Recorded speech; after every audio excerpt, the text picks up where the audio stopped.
Djui Lakasi, qui signifie en langue bamba la voix de la femme.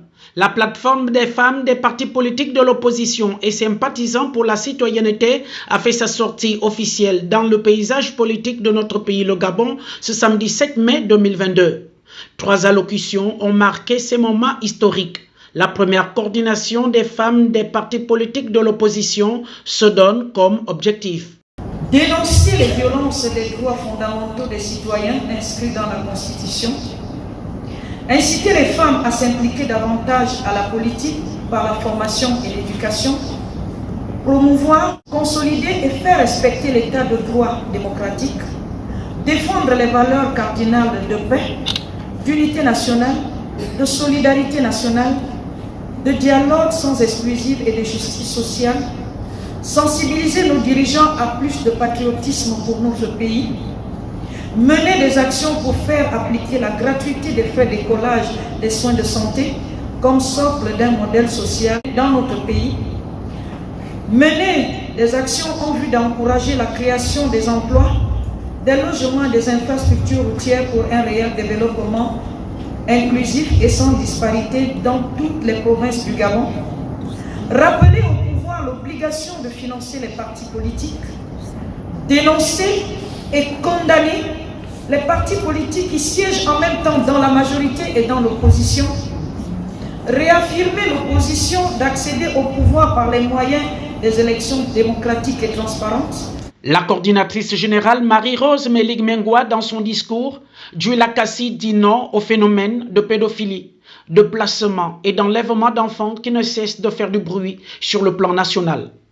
Chers sœurs, notre plateforme est bordée sur des fonds baptismaux dans un contexte d'agitation sociale lié au phénomène de pédophilie, de placement et d'enlèvement d'enfants aux fins des crimes rituels. En tant que mère, grand-mère, sœur, tante, face à cette situation, Djui Lakasi dit non. Djui Lakasi! Nous ne devons pas accepter passivement ces massacres, car nos enfants ne sont pas des animaux que l'on sacrifie. Nous serions complices à cause de notre docilité, alors que les autres espèces savent défendre leur progéniture. Dans le domaine politique, les femmes de cette nouvelle plateforme sont engagées à se faire entendre, prendre une part active pour une alternance politique au sommet de l'État. L'actualité politique de ces derniers temps nous commande de changer de modèle en élaborant de nouvelles stratégies d'occupation d'espaces publics où les femmes, qu'elles soient de l'opposition, de la majorité ou d'ailleurs, soient en harmonie avec elles-mêmes et avec les hommes qui les dirigent, ainsi qu'avec les institutions, la société et tout l'environnement. Nous voulons sortir du concept du féminisme ambiant pour des complémentarités constructives et progressives. L'objectif de notre regroupement est de vous faire part de notre sentiment devant la situation actuelle du Gabon dans un cadre spécifique. La femme gabonaise est exacerbée par les malentendus permanents, les discours haineux, la diabolisation des groupes par d'autres, comme si nous étions dans des pays différents. L'éducation et la santé, sortons-les de la politique politicienne. Mettons en place une structure nationale de gestion avec des hommes et des femmes de tous bords selon leur intégrité et leurs compétences. Dans le domaine de la politique, que de rendez-vous manqués. La Constitution rédigée consensuellement à la suite de la conférence nationale du 23 mars au 19 avril 1990 a été modifiée 8 fois au gré des fantaisies, sans omettre la loi électorale. Toutes ces modifications, en réalité, cachent le refus de l'alternance. Les attentes et les espérances des Gabonais sont connues de tous. Nous aspirons à un Gabon meilleur où il fait bon vivre.